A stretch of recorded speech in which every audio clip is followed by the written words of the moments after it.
बेटा last class में हमने हिस्ट्री ऑफ पीरियोडिक टेबल लिया और हिस्ट्री ऑफ पीरियोडिक टेबल में हम लोगों ने न्यूलैंड लॉ ऑफ ऑक्टेव पर ख़त्म किया। अभी तक जो भी पढ़ा है पीरियोडिक में उससे रिलेटेड कोई कंसेप्चुअल कन्फ्यूजन जो आप चाहते हो दोबारा रिवाइज हो? नहीं। लिखिए फिर Mendeleev's periodic table. Mendeleev's periodic table.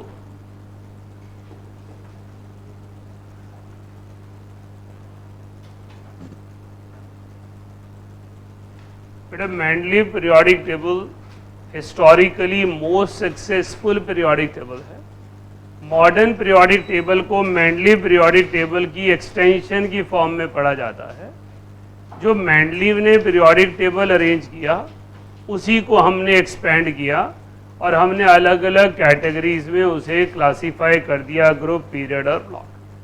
Mendeleev ने 2 बार पीरियोडिक टेबल दिया, एक पहला इनिशियल जिसमें 56 एलिमेंट थे और एक मॉडिफाइड जिसमें 63 एलिमेंट थे। दातेश्वर फ़ोन रख दें ताकि मैं पढ़ा पाऊँ।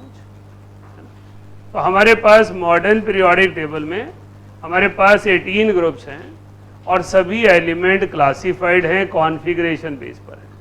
पहला पीरियोडिक लॉ मेंडलीव ने दिया जिसके बेसिस पर उसने मेंडलीव पीरियोडिक टेबल बनाया। देखिए this periodic table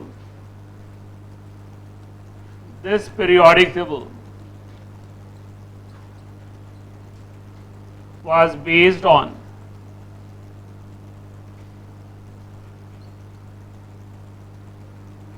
Mendeleev's periodic law.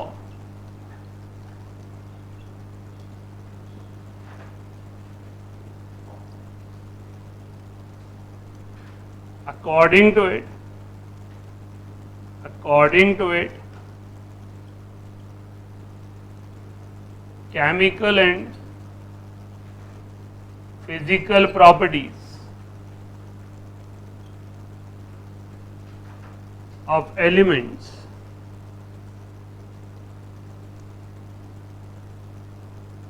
are periodic function of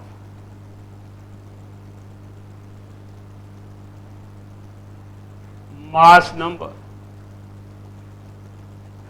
बेटा Mendeleev's periodic table Mendeleev periodic law पर बेस था।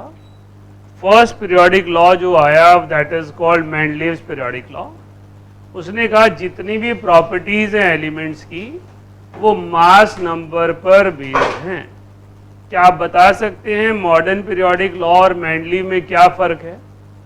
स्टेटमेंट सामने लिखी है, मॉडर्न आप पढ़ चुके हैं, एटॉमिक नंबर। सो सिर्फ एक सिंगल वर्ड का फर्क है, मास की जगह एटॉमिक नंबर। तो जब एंट्रेंस में एक क्वेश्चन आता है तो केयरलेस मिस्टेक होने के चांसेस बढ़ जाते हैं। एग्जैक्टली आइडेंटिकल है। All chemical and physical properties are periodic function of, एक लिखता है मास नंबर, एक लिखता है एटॉमिक नंबर। तो पीरियोडिक टेबल जो मेंडलीव ने बनाया वो मास नंबर पर बेस्ड था। लिखिए आगे। He had classified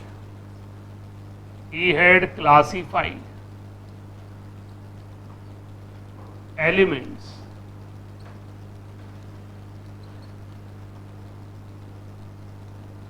in 9 groups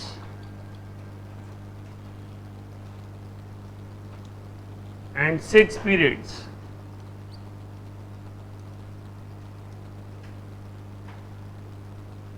on the basis of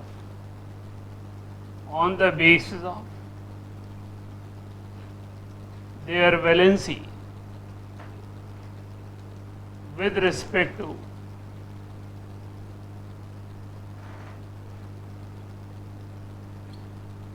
hydrogen and oxygen।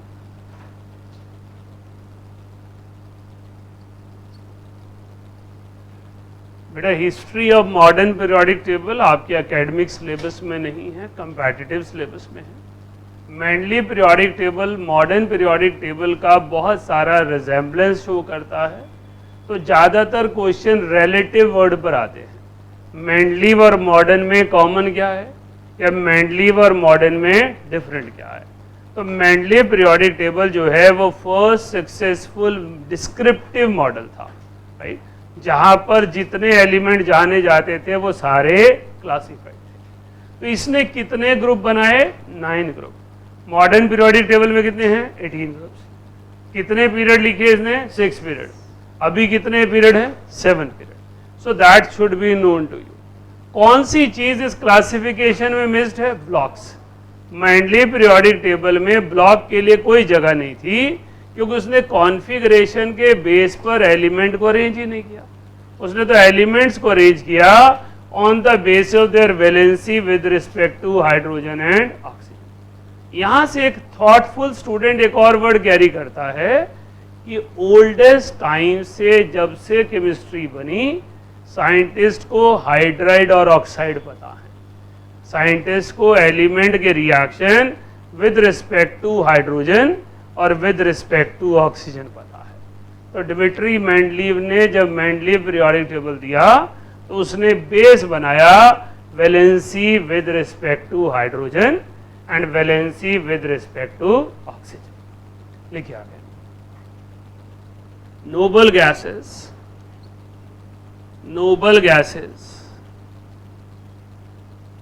do not combine with hydrogen and oxygen, so they were placed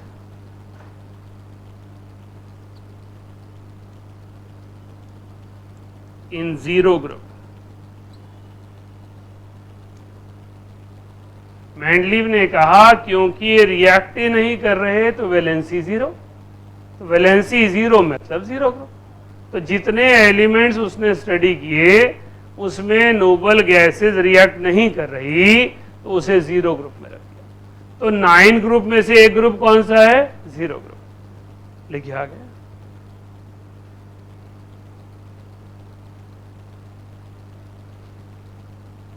on the basis of valency, most of the elements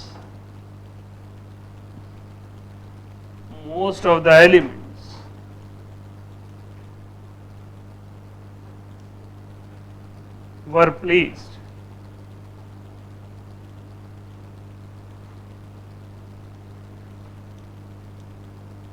in 7 groups.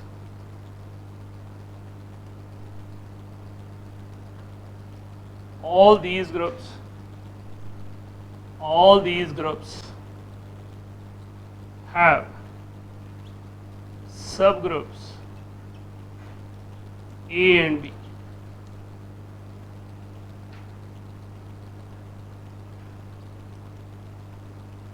Subgroup A have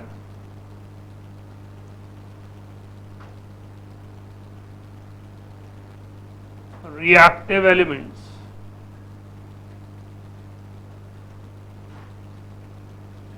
and subgroup B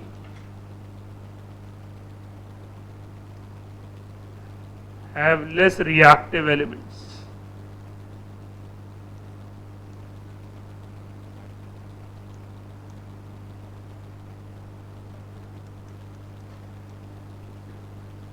Elements of subgroup A are present in S and P block.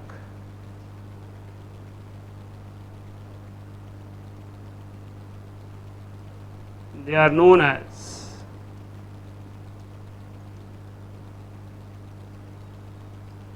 representative elements.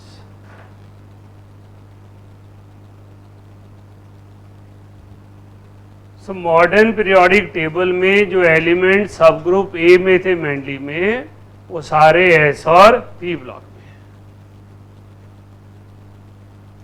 में। Elements of sub group B, elements of sub group B are present in D block known as transition elements in modern periodic table.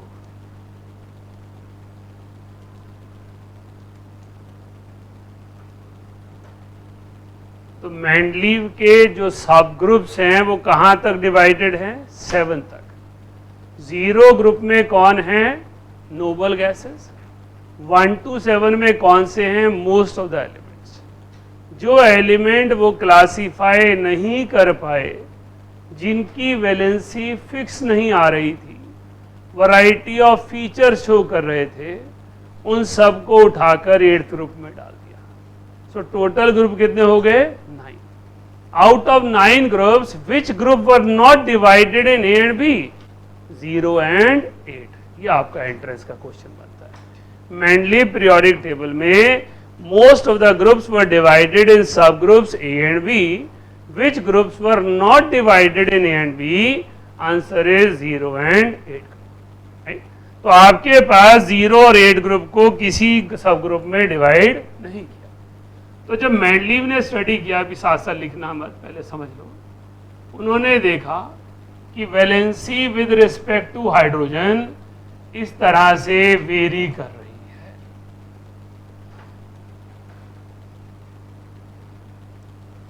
आपको space चाहिएगा notebook में, तो थोड़ा ध्यान से draw करें। पहले मैं लिख दूं फिर आप ड्रॉ करें।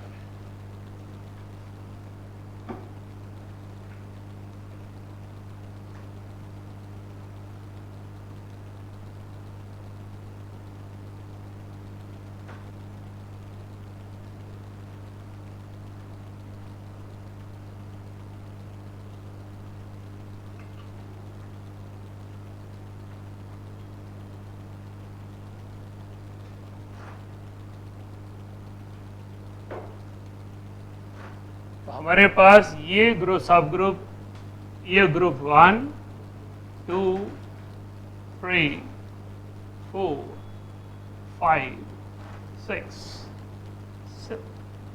सो रोमन न्यूमरल्स में उन्होंने ग्रुप्स को क्लासीफाई किया। फिर इसको लिखा 1A, इसको लिखा 1B, इसको लिखा 2A, इसको लिखा 2B।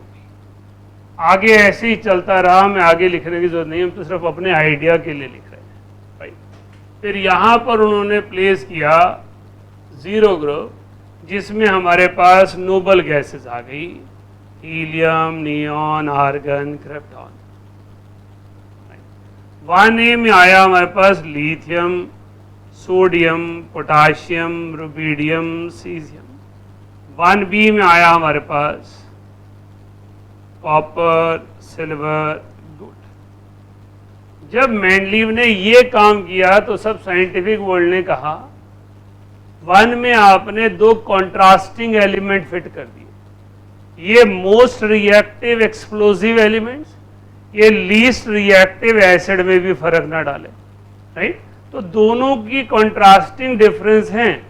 So how Mendeleev had countered, उसने कहा मैंने किसी और बेसिस पे नहीं लिखा, वैलेंसी बेस पर लिखा, इसलिए ए में वो रखे जो रिएक्टिव हैं, बी में वो रखे जो लेस रिएक्टिव हैं।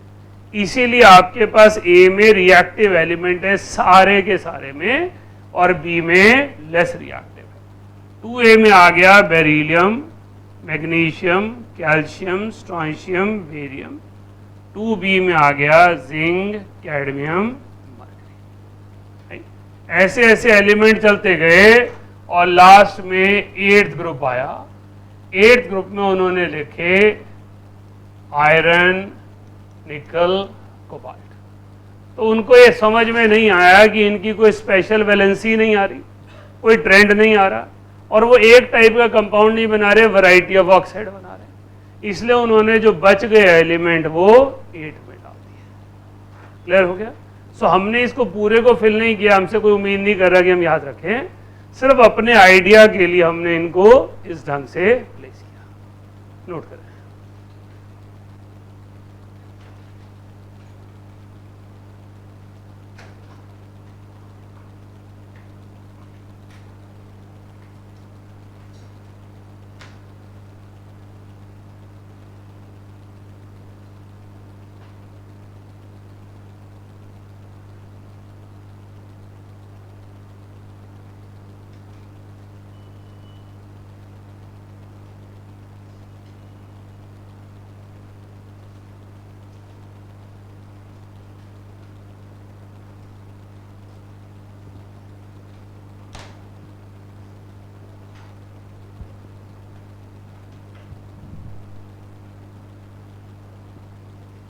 मैं भी आपने डाउनलोड किया, आपने डाउनलोड कर दिया। हाँ, मेरे पास आया नहीं ना, आज मैं टेस्ट असाइन कर रहा था, मैं देखा सारा का नाम ही नहीं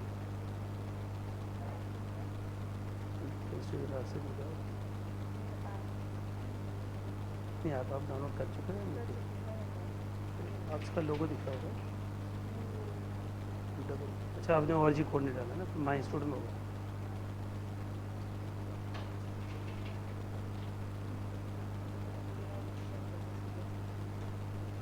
और किसके पास हो? सेम है ना, साइन आउट करके x T Q x T Q नहीं है ना तो।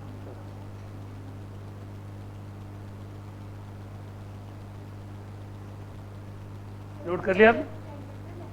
हाँ जी, एम मेटल।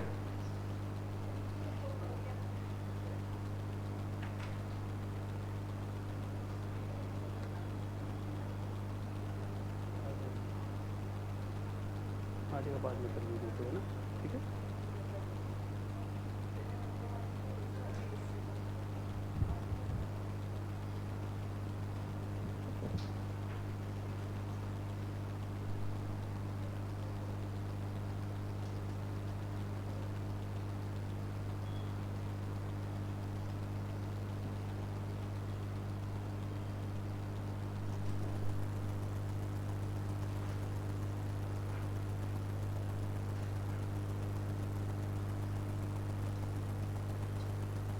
कोई कंफ्यूजन? 2B में जिंक, कैडमियम, मरकरी, ZnCdHg। ये तो एक जनरल आइडिया के लिए है, ताकि हमें पता हो किसको बेस बनाया। 1A 1B लिखना जरूरी है ताकि हमारे को समझ में आए कि A में रिएक्टिव और B में लेस रिएक्टिव है। मैंडलीव पीरियोडिक टेबल पर जितने क्वेश्चन बनने हैं वो रिलेटिव टू मॉडर्न ही बनने हैं, तो आपको उसी चीज़ का एक बेस आइडिया लेना है। और मैंडलीव की एडवांटेजेस, मैंडलीव ने सबसे बड़ा काम क्या किया था वो बता सकता है। उस मॉडल में खास फीचर क्या है? मैंडलीव में कुछ पता है आपको? मैंडलीव ने एटॉमिक मासेस की करेक्शन की। आज बताइए, एलिमेंट्स प्रेडिक्ट किए थे। क्या लिखा था उनके लिए? ई का एलिमेंट। ई का मीन्स सिमिलैरिटीज।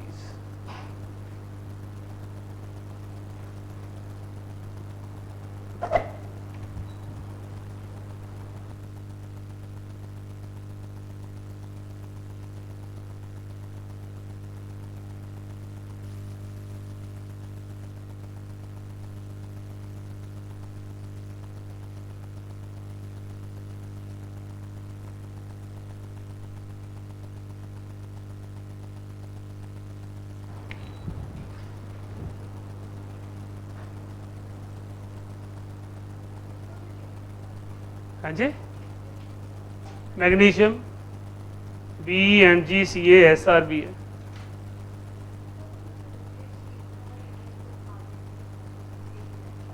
हाँ जी, क्योंकि मास नंबर का इंक्रीजिंग ऑर्डर है ना, 4 के बाद ये 7 आया, फिर अकॉर्डिंगली चेंज।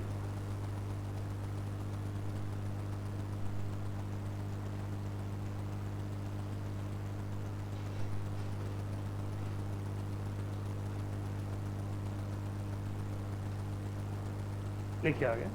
हो गया? कोई एलिमेंट नहीं है क्योंकि उनके साथ कोई उनके मास नंबर का अरेंजमेंट है ना। ये ordered increasing order of mass number में अरेंज किया। कंपाउंड स्टडी, कंपाउंड बनाए, कितने मास के साथ कितना मास आया, तो वहां से वैलेंसी क्रिएट हुई। लिखिए, ये करेक्ट है।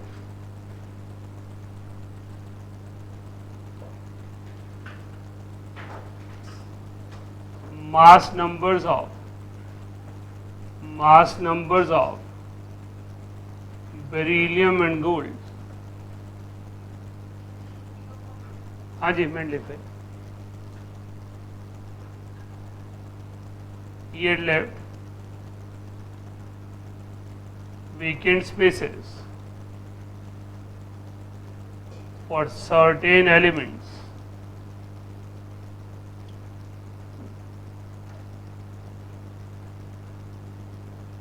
and predict their properties.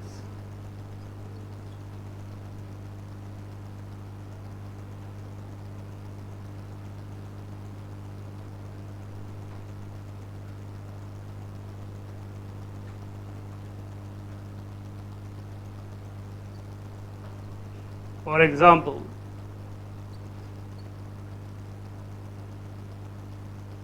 gallium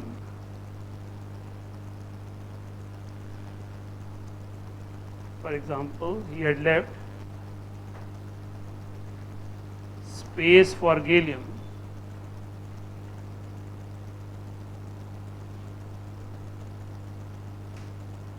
and named it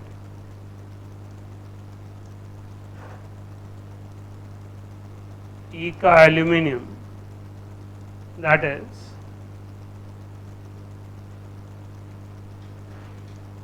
element which show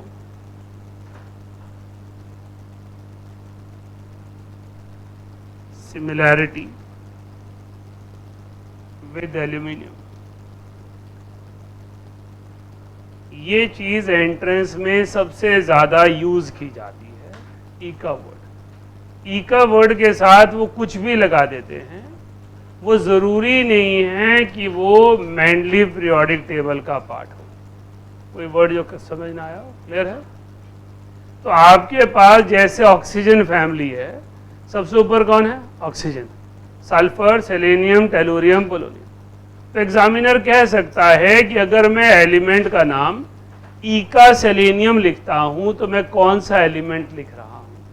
तो eka selenium means element which show similarities in properties to selenium placed below selenium, so it must be tellurium. समझ पाए मैं क्या बोला?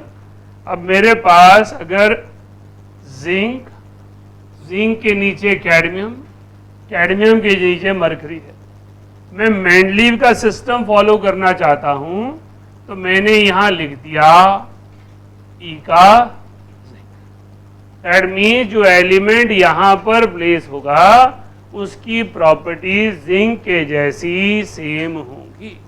सो I can ask you a question, predict the configuration of eka zinc. So zinc की configuration क्या है? Zinc की configuration है आर्गन 4s2 3d10। तो इसकी प्रॉपर्टी क्या होगी? Krypton 5s2 4d10, right? तो बेसिकली मेंडलीव ने टूल डेवलप किया, उन एलिमेंट्स के बारे में ऑलरेडी खोज कर डाली जो एलिमेंट अभी जाने ही नहीं जाते थे, उनकी प्रॉपर्टीज प्रिडिक्ट कर दी कि ये प्रॉपर्टीज ये एलिमेंट शो कर सकते हैं। तो एलिमेंट्स की प्रॉपर्टी को एक्सप्लेन करने के लिए ई का प्रीफिक्स यूज किया, राइट? क्लियर है? कोई कंफ्यूजन? श्योर? सो मेंडलीव पीरियोडिक टेबल में कुछ एनोमलस पेयर आए। एनोमलस पेयर मीन्स जिनके जवाब मेंडलीव के पास नहीं थे। मेंडलीव ने कहा मैं properties increasing order of mass number पे अरेंज कर रहा हूं, बट प्रॉपर्टी फर्स्ट है, अरेंजमेंट सेकंड है। प्रॉपर्टी कह रही है एलिमेंट को बाद में आना चाहिए, मास नंबर कह रहा है एलिमेंट को पहले आना चाहिए। तो मास नंबर के बेसिस पर उसे अरेंज कर दिया in place of properties, right? लिखिए, some pairs of elements, some pair of elements are known as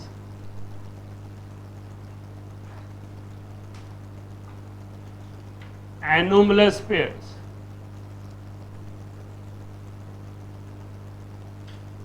Where mass number of